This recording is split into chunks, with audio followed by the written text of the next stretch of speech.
Anybody else just have a really terrible poker face? If you want somebody to give you a really dramatic reaction, I am your girl. Look, I'll give you an example. My husband told me I look fat. What? Okay, and that's great because sometimes we always need a friend that gives an appropriately dramatic reaction, don't we?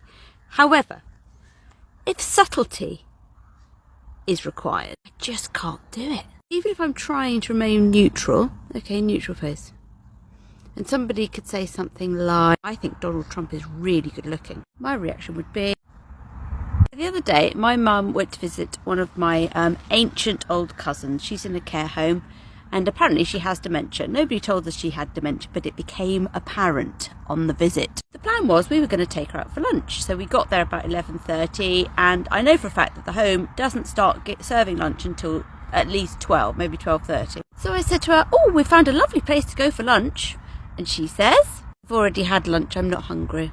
And I go, but I didn't think they served lunch until 12:30. And she's like, who serves lunch?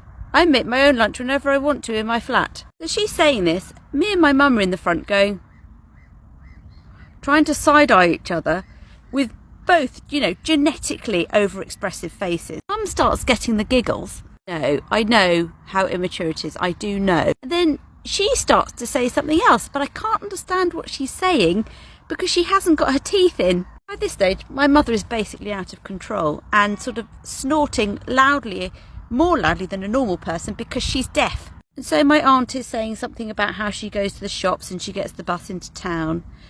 And my mum, who is deaf, says, what's she saying? What's she saying? And I have to say, with a straight face, she's just talking about how she gets the bus into town and how she cooks in her flat. And my mum goes, does she not know that she doesn't live in the flat anymore?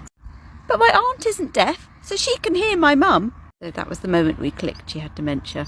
Anyway, my point is, even from behind, she could tell that I'd got the giggles. This is what my face looked like for her.